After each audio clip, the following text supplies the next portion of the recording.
প্রিয় শিক্ষার্থীবৃন্দ, সকলকে ফেসবুক লাইভ ক্লাসে স্বাগত।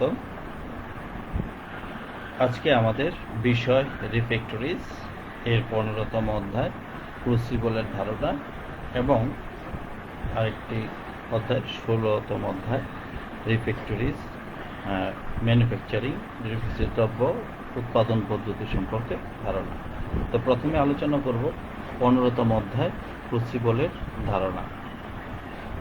এই অধ্যায়ে আমরা যা যা আলোচনা করব তা হলো সিলেবাস অনুযায়ী 15.1 ক্রুসিবল এর সাধারণ ধারণা সম্পর্কে আলোচনা, 15.2 ক্রুসিবল এর প্রকারভেদ, 15.3 ক্রুসিবল এর গুণাবলী বর্ণনা এবং 15.4 ক্রুসিবল এর ব্যবহার বর্ণনা এবং 15.5 ক্রুসিবল ব্যবহারের প্রয়োজনীয়তা বর্ণনা। তো শিক্ষার্থী বন্ধুরা, প্রথমে আমরা আলোচনা করব 15.1 ক্রুসিবলের সাধারণ ধারণা সম্পর্কে আলোচনা। তো প্রথমে জেনে নেওয়া যায় ক্রুসিবল কি। ক্রুসিবল হলো ধাতু বা অন্য কোনো পদার্থ অতি উচ্চ তাপমাত্রায় গলানোর জন্য ব্যবহৃত বিশেষ পাত্রকে ক্রুসিবল বলে। অর্থাৎ কোনো মেটালিক বা মেটালজিক্যাল যে মিনারেলসগুলি আছে সেই ধাতুকে কোনো পদার্থের মধ্যে বা উচ্চ তাপমাত্রায় গলে এমন কোনো পদার্থকে বিশেষ পাত্রের মধ্যে যদি গলানো হয় তবে সেটাকে বলবো আমরা ক্রুসিবল। পাত্রটিকে বলবো আমরা ক্রুসিবল। সাধারণত ধাতু, কাঁচ বা রঞ্জক বা পিগমেন্ট উৎপাদন ইত্যাদি গলানোর জন্য ক্রুসিবল ব্যবহার করা হয়। এছাড়াও ল্যাবরেটরিতে বিভিন্ন কেমিক্যাল পরীক্ষা নিরীক্ষার কাজে এবং অতি উচ্চ তাপমাত্রায় পদার্থের রিফ্র্যাক্টরিনেস জানার জন্য ফার্নেসের বিভিন্ন প্রকারের ক্রুসিবল ব্যবহার করা হয়। ক্রুসিবল তৈরির প্রধান কাঁচামাল হিসেবে graphite, silicon carbide, tungsten, molybdenum, platinum, quartz, alumina ইত্যাদি ব্যবহার করা হয়। অর্থাৎ ল্যাবরেটরিতে বিভিন্ন কেমিক্যাল পরীক্ষা নিরীক্ষা করার জন্য বা কোনো পদার্থের তাপমাত্রা বা রিফ্র্যাক্টরিনের সর্বোচ্চ গলন তাপমাত্রা জানার জন্য এই ক্রুসিবল ব্যবহার করা হয়। এবার আমরা জানবো 15.2 ক্রুসিবলের প্রকারভেদ। কাঁচামালের ধরন অনুসারে ক্রুসিবল 8 প্রকার, যথা graphite crucible, silicon carbide crucible, porcelain crucible, high alumina crucible, quartz বা glass crucible, platinum crucible, tungsten crucible, molybdenum crucible ইত্যাদি। এখানে বিভিন্ন প্রকার ক্রুসিবলের ছবি দেওয়া আছে, যেমন এটা পোর্সেলিন ক্রুসিবল, গ্রাফাইট ক্রুসিবল, স্টিলের ক্রুসিবল, সিরামিকের ক্রুসিবল এবং এখানে গ্রাফাইট, সিলিকন কার্বাইড ক্রুসিবল এখানে রয়েছে। বিভিন্ন মেটালজিক্যাল ইন্ডাস্ট্রিতে কীভাবে ক্রুসিবলে কাজ করা হয় সেই ছবি দেওয়া হয়েছে এখানে। তো শিক্ষার্থী বন্ধুরা, এবার আমরা জানবো 15.3 ক্রুসিবলের গুণাবলী বর্ণনা। 1. ক্রুসিবল অ্যাসিড ক্ষারক ক্ষারের আক্রমণ প্রতিরোধ করে। 2. উচ্চ তাপমাত্রায় ধাতু ও অধাতু গলানো ক্রুসিবল কোনরূপ বিকৃত হয় না। 3. ইহা উচ্চ তাপমাত্রায় বেশি দুর্বলতাপূর্ণ এবং বেশি যান্ত্রিক শক্তি সম্পন্ন হয়। 4. ইহা তাপে কোনরূপ সংকোচন বা প্রসারিত হয় না। 5. ক্রুসিবল তৈরিতে কাঁচামাল হিসেবে সবচেয়ে বেশি ব্যবহৃত হয় গ্রাফাইট। এছাড়াও অন্যান্য কাঁচামাল হিসাবে graphite, silicon carbide, tungsten, molybdenum, platinum, quartz, alumina ইত্যাদি ব্যবহৃত হয়। 6. ক্রুসিবলের তাপীয় ঘাতসহ বা থার্মাল শক রেজিস্ট্যান্স বা ক্ষমতা অনেক বেশি, অর্থাৎ উচ্চ তাপমাত্রায় এর ঘাত সহন ক্ষমতাটা অনেক বেশি। 7. ইহা অধিক স্পেলিং প্রতিরোধক হয় বা টান শক্তি সম্পন্ন হয়। আর গ্রাফাইট ক্রুসিবলের গলন তাপমাত্রা 3652 ডিগ্রি সেন্টিগ্রেড থেকে 3697 ডিগ্রি সেন্টিগ্রেড পর্যন্ত হয়। 9. ক্রুসিবলের গলনাঙ্ক তাপমাত্রা বেশি বিধায় রিফ্র্যাক্টরিজের কাজে ইহা ব্যবহৃত হয়। 10. ক্রুসিবলের বডিতে কণার বন্ধন উচ্চ চাপ প্রয়োগ করে তৈরি করা হয়। 11. ইহা উচ্চ রাসায়নিক পদার্থ প্রতিরোধক এবং ঘন গঠনের হয়ে থাকে। এবার আমরা জানব 15.4 ক্রুসিবলের ব্যবহার বর্ণনা। 1. ক্রুসিবল মেটালজিক্যাল ইন্ডাস্ট্রিতে ব্যবহৃত হয়। 2. ইহা ইন্ডাকশন ইলেকট্রিক ফার্নেস তৈরিতে ব্যবহৃত হয়। 3. এই প্রকার ইহা কপার, অ্যালুমিনিয়াম এবং জিঙ্ক গলানো ফার্নেসে ব্যবহৃত হয়। 4. ল্যাবরেটরি কাজে ক্রুসিবল ব্যবহার করা হয়। 5. গ্লাস ট্যাঙ্ক ফার্নেসে ক্রুসিবল ব্যবহার করা হয়। 6. 2500 ডিগ্রি সেন্টিগ্রেড তাপমাত্রায় কোনো কিছু গলাতে ক্রুসিবল ব্যবহার করা হয়। 7. বিভিন্ন যৌগ হতে মৌলকে পৃথক করতে ক্রুসিবল ব্যবহার করা হয়। 8. রাসায়নিক পদার্থ প্রতিরোধক হিসাবে ক্রুসিবল ব্যবহার করা হয়। 9. রঞ্জক বা পিগমেন্ট উপাদান গলানোর জন্য ক্রুসিবল ব্যবহার করা হয়। 10. কোনো যৌগের মিশ্রণ তৈরির জন্য ক্রুসিবল ব্যবহার করা হয়। এবার আমরা জানব 15.5 ক্রুসিবল ব্যবহারের প্রয়োজনীয়তা। ক্রুসিবল ব্যবহারের প্রয়োজনীয়তা অনেক, কারণ মেটালজিক্যাল ইন্ডাস্ট্রিতে ক্রুসিবল এবং ক্রুসিবল ফার্নেস ছাড়া উৎপাদন চিন্তাও করা যায় না। অর্থাৎ যে কোনো মেটালজিক্যাল ইন্ডাস্ট্রি যেখানে হেভি মেটালকে গলানো হয় সেখানে ক্রুসিবল ছাড়া গলানো সম্ভব নয়। তাছাড়া গ্লাস গলাতেও ক্রুসিবল ব্যবহার করা হয়। বিভিন্ন প্রকার ল্যাবরেটরি কাজে ক্রুসিবল ব্যবহার করা হয়। রাসায়নিক পদার্থ প্রতিরোধক হওয়ায় ক্রুসিবল বিভিন্ন রাসায়নিক কাজে ব্যবহৃত হয়। খুব অল্প আকারে কোনো কিছু গলানোর জন্য ছোট ক্রুসিবল সহজে ব্যবহার করা যায়, আবার খুব বেশি পরিমাণে কোনো কিছু গলানোর জন্য বড় ক্রুসিবল ব্যবহার করা হয়। তাই ক্রুসিবল ছোট ও বড় ব্যবহারের ভেদে নাম্বারিং করা থাকে, প্রয়োজন অনুসারে এটি ব্যবহার করা যায়। তাই ক্রুসিবল ব্যবহারের গুরুত্ব অপরিসীম। অর্থাৎ ছোট সাইজের ক্রুসিবলের নাম্বারিং করা থাকে, ছোট নাম্বার থাকে, এবং বড় সাইজের ক্রুসিবলের নাম্বার বড় হয়ে থাকে এবং সেটা বড় কাজে ব্যবহার করা হয়। তো শিক্ষার্থী বন্ধুরা, এই অধ্যায়ে আমরা যা যা জানতে পারলাম তা হলো ক্রুসিবলের সাধারণ ধারণা সম্পর্কে আলোচনা, ক্রুসিবলের প্রকারভেদ এবং ক্রুসিবলের গুণাবলী বর্ণনা, ক্রুসিবলের ব্যবহার বর্ণনা এবং ক্রুসিবলের ব্যবহারের প্রয়োজনীয়তা আলোচনা। এই আমাদের এই 15তম অধ্যায়ের আলোচ্য বিষয়। এখন আমরা চলে যাব 16তম অধ্যায়, রিফ্র্যাক্টরি দ্রব্য উৎপাদন পদ্ধতি সম্পর্কে ধারণা। এই অধ্যায়ে আমরা যা যা আলোচনা করব তা হলো সিলেবাস অনুযায়ী 16.1 রিফ্র্যাক্টরি ব্রিক উৎপাদন পদ্ধতি সম্পর্কে সাধারণ ধারণা, 16.2 রিফ্র্যাক্টরি ব্রিক উৎপাদন পদ্ধতির প্রকারভেদ, 16.3 কাস্টিং প্রসেসে রিফ্র্যাক্টরি ব্রিক উৎপাদন পদ্ধতি, 16.4 এক্সট্রুশন প্রসেসে রিফ্র্যাক্টরি দ্রব্য ব্রিক উৎপাদন পদ্ধতি এবং 16.5 প্রেসিং প্রসেসে রিফ্র্যাক্টরি দ্রব্য উৎপাদন পদ্ধতি। তো বন্ধুরা, প্রথমে আমরা আলোচনা করব 16.1 রিফ্র্যাক্টরি ব্রিক উৎপাদন পদ্ধতির সাধারণ ধারণা। রিফ্র্যাক্টরি ব্রিক দ্রব্য উৎপাদন পদ্ধতি। সাধারণ সিরামিক পণ্য আর রিফ্র্যাক্টরি দ্রব্য উৎপাদন পদ্ধতি এক নয়, কারণ রিফ্র্যাক্টরি ব্রিক অনেক মোটা ও হেভি গঠনের হয়, তাই রিফ্র্যাক্টরি ব্রিক উৎপাদন করতে অনেক চাপ এবং তাপের প্রয়োজন হয়। তো সাধারণত সিরামিক আমরা কয়েক মিলিমিটারের পুরুত্বের হয়ে থাকে, কিন্তু রিফ্র্যাক্টরি উৎপাদনের ক্ষেত্রে সেইগুলি ব্রিকের ক্ষেত্রে প্রায় 3 ইঞ্চি সাইজের হয় এবং স্যাগার বা অন্যান্য ক্লিন ফার্নিচারের ক্ষেত্রে 1 থেকে 1.5 ইঞ্চি বা 2 ইঞ্চি সাইজের আমাদের রিফ্র্যাক্টরি ফার্নিচার বা ব্রিকগুলি হয়ে থাকে। এর পুরুত্ব অনেক বেশি হয়ে থাকে, তাই এই উৎপাদনের ক্ষেত্রে অনেক চাপের এবং তাপের প্রয়োজন হয়। তাছাড়া রিফ্র্যাক্টরি ব্রিক আকারে বড় হয় এবং এর কাঁচামালের প্রস্তুত কণার গঠন অপেক্ষাকৃত বড় হয়। রিফ্র্যাক্টরি দ্রব্যের মান নির্ভর করে এতে কি কাঁচামাল ব্যবহার করা হয়েছে এবং দ্রব্যের ফিনিশিংয়ের উপর। তো শিক্ষার্থী বন্ধুরা, আমরা বুঝতে পারলাম যে এটি একটা বড় ধরনের হেভি দ্রব্য। এখানে এর কাঁচামালের ধরনের উপরে, এর গুণাগুণের উপর নির্ভর করে এবং এর ফিনিশিংয়ের উপরেও কিন্তু এর গুণাগুণ নির্ভর করে।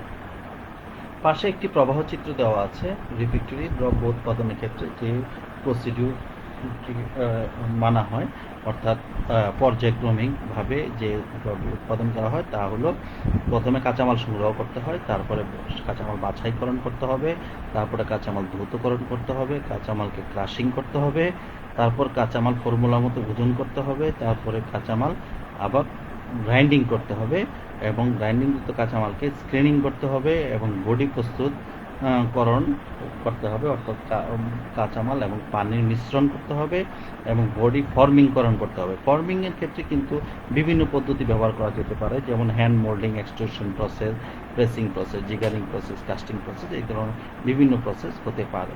এছাড়া বডি ফর্মিংযুক্ত বডিকে এরপর ড্রাইং করবে। ড্রাইং কৃত্রিমভাবে হতে পারে, প্রাকৃতিকভাবে হতে পারে।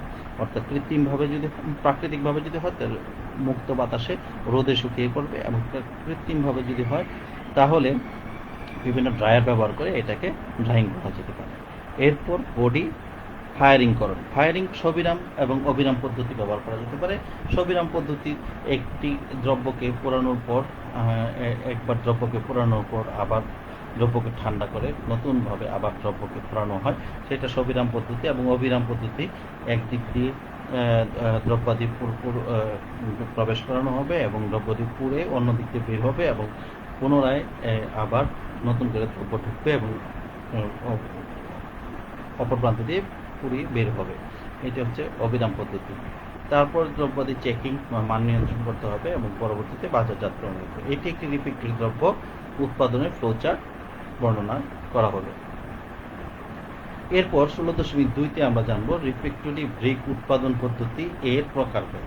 রিফ্র্যাক্টরি ব্রিক উৎপাদন পদ্ধতি এর প্রকারভেদ নিয়ে আলোচনা করো। যেমন ফর্মিং পদ্ধতির উপর ভিত্তি করে ব্রিক ফর্মিং বা ইট তৈরির ফর্মিং পদ্ধতির উপর ভিত্তি করে এটা হচ্ছে 3 প্রকার। যেমন hand moulding process, 2 extrusion process, 3 dry বা semi dry process. Clean ceramic refractory দ্রব্য বা ক্লিন ফার্নিচার ফর্মিং পদ্ধতির উপর ভিত্তি করে 4 প্রকার। যেমন jiggering process, jollying process, drain casting process, solid casting বা প্রেসার কাস্টিং প্রসেস। এটা হচ্ছে সিরামিক বিভিন্ন দ্রব্য বা ক্লিন ফার্নিচার উৎপাদনের পদ্ধতির উপর ভিত্তি করে এই প্রকারভেদগুলি করা হয়েছে। এবার আমরা জানবো 16.3 কাস্টিং প্রসেসের সিরামিক দ্রব্য বা ব্রিক উৎপাদন পদ্ধতি। কাস্টিং প্রসেস 2 ধরনের হতে পারে, ড্রেন কাস্টিং এবং প্রেসার কাস্টিং এবং সলিড কাস্টিং, দুইটাই হতে পারে। তো কাস্টিং স্লিপ কাস্টিংয়ের সাহায্যে নিরেট বা সলিড বা ফাঁকা বা হলো উভয় ধরনের ওয়্যারই তৈরি করা যায়। ফাঁপা ওয়্যার তৈরি করার সময় উপযুক্ত আকারের প্লাস্টার অফ প্যারিসের মোল্ডের মধ্যে ঘন ডিপ্লোকোরেন্ট বডি স্লিপ ঢালা হয়। অর্থাৎ বডিকে ঘন করে, স্লিপকে ঘন করার জন্য আমরা ডিপ্লোকোলেন ব্যবহার করি। এই ডিপ্লোকোলেনকে আমরা ঘন আকারে এটাকে ব্যবহার করব এবং মোল্ড স্লিপের পানি শোষণ করে এবং মোল্ডের ভিতরের পৃষ্ঠ বডি স্তর জমা হওয়া শুরু হয় এবং নির্দিষ্ট সময় পর প্রয়োজনীয় পুরুত্ব বডি জমাটবদ্ধ হলে অতিরিক্ত স্লিপ ঢেলে ফেলা হয়। অতিরিক্ত স্লিপ ঢেলে ফেলার পর কাস্ট বডিকে মোল্ডের মধ্যে আংশিক শুকানো হয়। শুকানোর সময় বডি সংকুচিত হয় এবং মোল্ড হতে আলাদা হয়ে উঠে আসে। এরপর বডি নিরাপদে নাড়াচাড়া করার মতো যথেষ্ট শক্ত হলে বডিকে মোল্ড থেকে বের করে আনা হয় এবং শুকাতে দেওয়া হয়। এরপর ওয়্যারের অতিরিক্ত অংশ, কিনারা, অসমান অংশ ইত্যাদি চাকু বা ভেজা স্পঞ্জ দিয়ে ফিনিশিং করা হয়।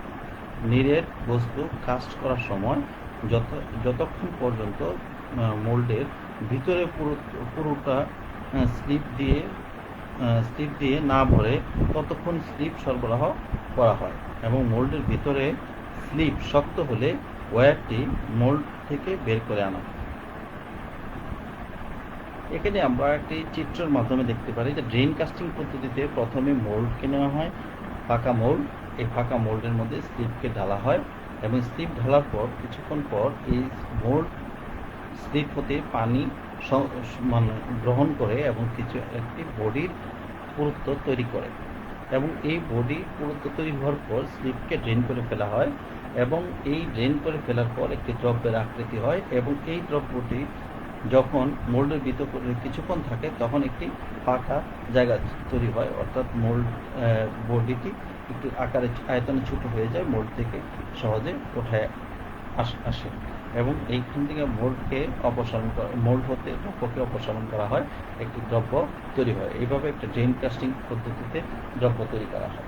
আবার সলিড কাস্টিং পদ্ধতিতে একাধিক পার্ট বিশিষ্ট মোল্ডকে একটি যুক্ত করা হয় এবং এরপর এই মোল্ডের প্রবেশদ্বার দিয়ে স্লিপকে প্রবেশ করানো হয় এবং পুরোপুরি স্লিপ প্রবেশ করার পর একটি নিরেট হওয়া পর্যন্ত বা সলিড হওয়া পর্যন্ত অপেক্ষা করতে হবে। এরপর বডি যখন স্লিপ সলিড হয়ে যাবে তখন এই মোল্ডকে পৃথক করে এর ভিতর থেকে দ্রব্যটিকে বের করে আনা হয়। এটা একটি প্রেসার কাস্টিং বা সলিড কাস্টিং পদ্ধতি। তো অন্যান্য ফর্মিং প্রসেসের তুলনায় স্টিপ কাস্টিং এর সুবিধা হলো এই পদ্ধতিতে অত্যন্ত জটিল আকারের বস্তু তৈরি করা যায় এবং অন্যান্য প্রসেসে তৈরি করা অসম্ভব, যা অন্যান্য প্রসেসে তৈরি করা অসম্ভব।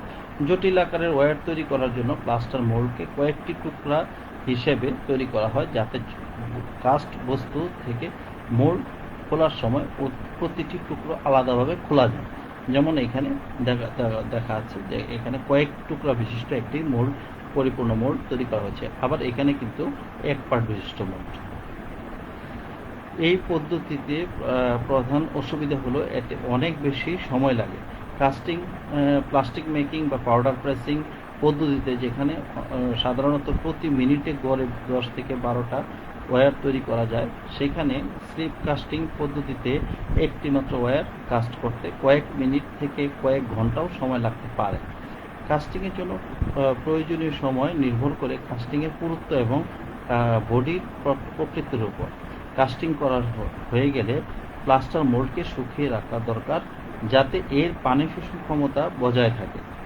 কেননা কয়েকবার কাস্টিং করার পর মোল্ড এত ভিজে যায় যে ঠিকমতো পানি শোষণ করতে পারে না, ফলে কাস্টিং রেট কমে যায় এবং কাস্টিং ত্রুটি, বিশেষ করে পিনহোল দেখা দেয়। এবার আমরা আলোচনা করব 16.4 এক্সট্রুশন প্রসেস রিফ্র্যাক্টরি ব্রিক উৎপাদন পদ্ধতি।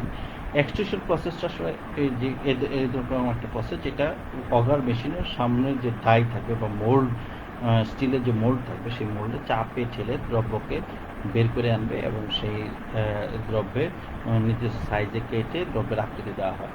তো শিক্ষার্থী বন্ধুরা, এখানে দেখি কিভাবে বর্ণনা করা হয়েছে। এই পদ্ধতিতে ব্রিক উৎপাদনে অগার মেশিন ব্যবহার করা হয়। অগার মেশিনটি একটি আনুভূমিক অর্ধ সিলিন্ড্রিক্যাল বস্তু, যার অভ্যন্তরে একটি শেপ থাকে এবং স্ক্রু প্যাচের ন্যায় সংযুক্ত 12 থেকে 16টি ব্লেড থাকে।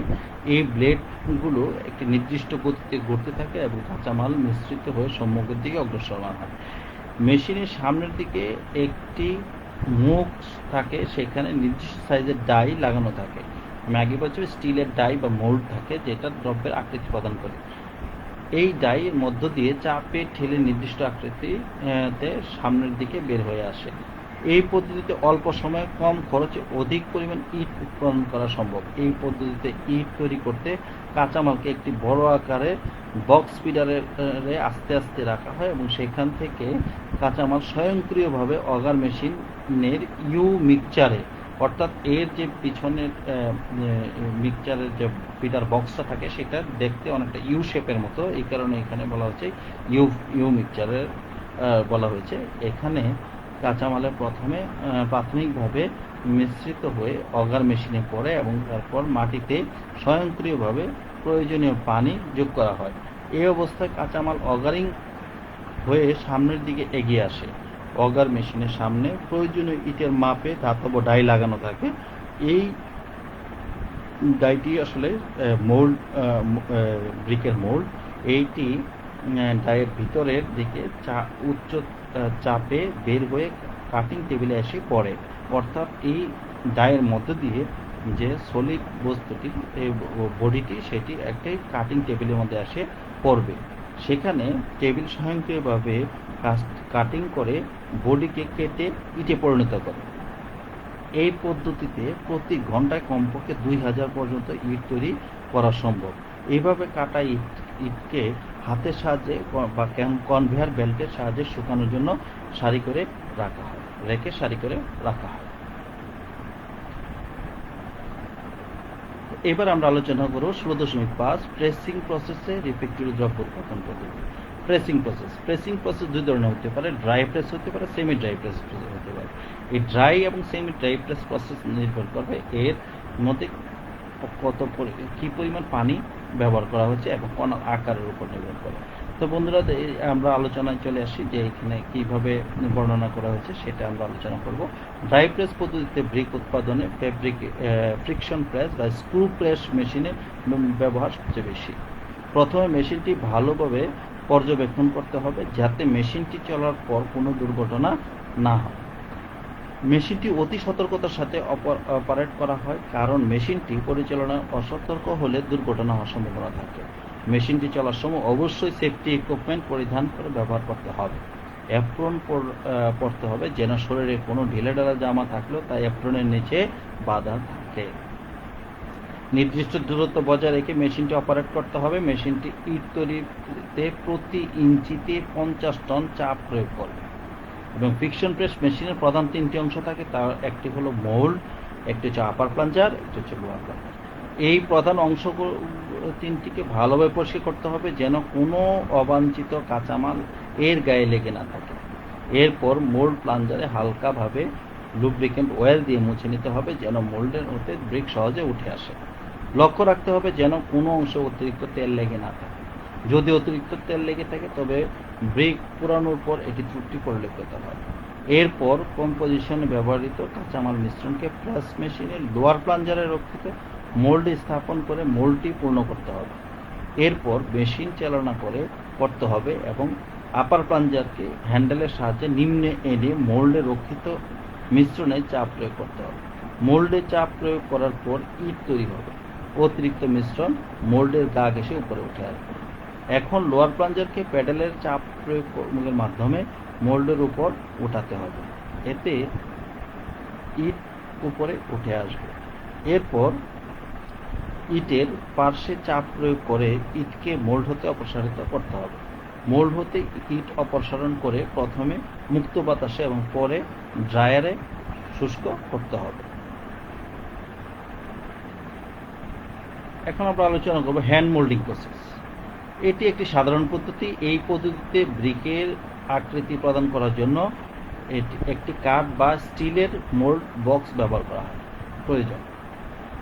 অগার মেশিন হতে প্রাপ্ত প্লাস্টিক বডি প্রথমে 24 ঘন্টা পলিথিন দিয়ে ঢেকে রেখে বডি ট্রিটমেন্ট করে দ্রব্য তৈরি করার উপযোগী করে তোলা হয়। এই প্রক্রিয়ার মাধ্যমে বডি আঠালোতা উন্নয়ন করা হয়। এই প্রক্রিয়াকে বডির এজিং বলে। বডিকে আর্দ্র অবস্থায় কিছুদিন রেখে দিলে বডিতে ব্যাকটেরিয়া সৃষ্টি করে এবং বডি এই ব্যাকটেরিয়া অ্যাসিডের অবশেষ উৎপন্ন করে, ফলে বডিতে জেলির মতো অবস্থা উন্নয়ন হয়। এবার মোল্ডটি ভালোভাবে কাপড় দিয়ে পরিষ্কার করে নিতে হবে যেন কোনো মোল্ডে কোনো ময়লা বা অতিরিক্ত কাঁচামাল লেগে না থাকে। এরপর মোল্ডের ভিতরের অংশ হালকাভাবে লুব্রিকেন্ট অয়েল দিয়ে ঘষে নিতে হবে যাতে দ্রব্য মোল্ড হতে সহজে উঠে বের হয়ে আসে। মনে রাখতে হবে মোল্ড যেন অতিরিক্ত লুব্রিকেন্ট লেগে না থাকে। যদি অতিরিক্ত তেল লেগে থাকে তবে ফায়ারিংয়ের পর ইট অতিরিক্ত হবে। এখন পাইং কিন্তু বডি হাতের সাহায্যে পরিমাণ মতো নিয়ে মোল্ড বক্সে ফাঁকা জায়গায় সজোরে নিক্ষেপ করতে হবে এবং মোল্ডের উপর অংশে আস্তে আস্তে কাঠ বা হাত দিয়ে পেটাতে হবে যেন মোল্ডের সকল অংশে কাঁচামাল সমানভাবে ঢুকতে পারে। এই অবস্থায় মোল্ডের উপরের অতিরিক্ত মাটি তার দিয়ে মোল্ডের গা ঘেঁষে কেটে ফেলতে হবে এবং আকার দেওয়ার পর ইটকে সমান জায়গায় মোল্ডে উপর করে রেখে বক্স তুলে নিতে হবে। এই পদ্ধতিতে উৎপন্ন ব্রিক অধিক পরিচিতি সম্পন্ন এবং কম যান্ত্রিক শক্তি সম্পন্ন হয়ে থাকে। এবার আমরা আলোচনা করব জিগারিং পদ্ধতিতে দ্রব্য উৎপাদন করব। জিগারিং পদ্ধতিতে দ্রব্য যেমন crucible, crane furniture, stand, plate, sagger ইত্যাদি অসম আকৃতির দ্রব্যাদি আকৃতি প্রদান করা জিগারিং বা জোলিং বা কাস্টিং পদ্ধতিতে এটি উৎপাদন করা হয়। তো জিগারিং পদ্ধতিতে সাধারণত এই পদ্ধতিতে ফ্ল্যাট ওয়্যার বা ফ্ল্যাট স্যাগার উৎপাদন করা হয়। অগারিং করা বডি রোলকে কেটে পাতলা টুকরা নিয়ে প্রথমে পাতলা প্যান কেকের আকারে ব্যাট তৈরি করতে হবে। এরপর জিগার হেডে রক্ষিত ডাবুতে জিগার মোল্ডে স্থাপন করে মোল্ডটি চালনা করতে হবে। ডাবুতে স্থাপিত প্লাস্টার মোল্ডটি ঘুরতে থাকবে এবং প্যানকেকের তৈরি ব্যাটটি মোল্ডের উপর সজোরে নিক্ষেপ করতে হবে। মোল্ড ফ্ল্যাট ওয়্যারের উপরিতল তৈরি করবে এবং প্রোফাইল টুলকে নিচে নামিয়ে ওয়্যারের পিছনের দিকে আকার প্রদান করা হবে। মোল্ড এবং প্রোফাইলের চাপে বডি প্রসারিত হয়ে দ্রব্যের আকারে পরিণত হবে। মোল্ডের উপরে যদি উঠে আসা অতিরিক্ত বডি চাকু দ্বারা কেটে সমান করে নিতে হবে। এরপর মোল্ডকে ডাবু হতে অপসারণ করে অতিরিক্ত কাটা বা আলগা বডি ফেলে দিয়ে ফিনিশিং করে ড্রায়ারে শুকাতে হবে। এভাবে তৈরি ওয়্যার প্লাস্টার মোল্ডের সাথে শুকানো হবে। মোল্ডের শুকানোর ফলে ওয়্যার সংকুচিত হয়ে সহজেই মোল্ড হতে আলাদা হয়ে যাবে। এবার আমরা জানবো জলিং পদ্ধতি। এই পদ্ধতিতে প্রায় জিগারিং পদ্ধতির মতোই, তবে জলিং পদ্ধতিতে ফাঁপা বা হোলো ওয়্যার উৎপাদন করা হয়। এই পদ্ধতিতে ক্রুসিবল উৎপাদন করা হয়। জলিং মেশিনের ডাবুতে প্লাস্টার মোল্ড স্থাপন করে আঠালো প্লাস্টিক বডি একটি দলা মোল্ডে নিক্ষেপ করতে হবে। মোল্ডে ফাঁপা দ্রব্যের বাহিরের পৃষ্ঠ এবং প্রোফাইল দ্রব্যের ভিতরের পৃষ্ঠের আকৃতি প্রদান করবে। প্রোফাইল টুল ঘূর্ণায়মান মোল্ডের মধ্যে নামানো হয়, ফলে আঠালো বডি মোল্ডের পৃষ্ঠ এবং টুলের মাঝে পিষ্ট হয়ে মোল্ডটি বডি দ্বারা পূর্ণ হয়ে অতিরিক্ত বডি উপরে উঠে আসবে। এই অতিরিক্ত বডি চাকু দিয়ে কেটে সমান করে নিতে হবে। এরপর মোল্ডকে ডাবু হতে অপসারণ করে অতিরিক্ত কাটা আলগা বডি ফেলে দিয়ে ফিনিশিং করে ড্রায়ারে শুকাতে হবে। এইভাবে তৈরি ওয়্যার প্লাস্টার মোল্ডের সাথেই শুকানো হয়। শুকানোর ফলে ওয়্যার সংকুচিত হয়ে সহজে মোল্ড থেকে আলাদা হয়ে যাবে। এখানে একটি চিত্র দেখানো হয়েছে। এটি হলো ওয়্যার, এইটি হচ্ছে প্রোফাইল, এটি হলো হ্যান্ডেল, এটি হচ্ছে কাউন্টার ব্যালেন্স বা এটা উঠানো আমাদের সহযোগিতা করে। এখন এই প্রোফাইল যদি এই মোল্ডের ভিতরে থাকা এই বডিকে চাপ প্রয়োগ করে, তাহলে চতুর্দিকে একটি লেয়ারে তৈরি হয়, এইভাবে একটি বডি তৈরি হয়। তো শিক্ষার্থী বন্ধুরা, এই অধ্যায়ে আমরা যা যা জানতে পারলাম তা হলো রিফ্র্যাক্টরি ব্রিক উৎপাদন পদ্ধতি সম্পর্কে সাধারণ ধারণা, রিফ্র্যাক্টরি ব্রিক উৎপাদন পদ্ধতি প্রকারভেদ, কাস্টিং প্রসেসে রিফ্র্যাক্টরি ব্রিক উৎপাদন পদ্ধতি, এক্সট্রুশন প্রসেসে রিফ্র্যাক্টরি ব্রিক উৎপাদন পদ্ধতি এবং প্রেসিং প্রসেসে রিফ্র্যাক্টরি ব্রিক উৎপাদন পদ্ধতি। তো ধন্যবাদ শিক্ষার্থী বন্ধুরা, তোমরা সবাই মনোযোগ সহকারে এই ক্লাসটি উপভোগ করলে এবং এই কোভিড-19 মহামারীর সময়ে যে কারিগরি শিক্ষা অধিদপ্তর এবং প্রধানমন্ত্রীর কার্যালয়ের A2I প্রজেক্টের যৌথ উদ্যোগে আয়োজিত এই ফেসবুক লাইভ ক্লাসে তোমরা অবশ্যই উপকৃত হয়েছ এই ক্লাসটি করে, এবং যার এই বিষয়ের উপর যদি কোনো প্রশ্ন থাকে তাহলে আমার সাথে সরাসরি যোগাযোগ করতে পারো, অথবা আমাদেরকে ফোনের মাধ্যমে তোমরা যোগাযোগ করতে পারো, অথবা তোমরা ইনবক্সে মেইল করে আমাকে বিভিন্ন প্রশ্ন থাকলে প্রশ্ন করতে পারো। আমি তোমাদের প্রশ্ন উত্তর দিতে সাহায্য করব। তাছাড়া সবাই স্বাস্থ্যবিধি মেনে চলবে, ঘরে অবস্থান করবে এবং বাড়িতে মনোযোগ সহকারে পড়াশোনা করবে, যেন তোমরা পরীক্ষায় ভালো করতে পারো। আবারও ধন্যবাদ জানিয়ে আমি বিদায় নিচ্ছি।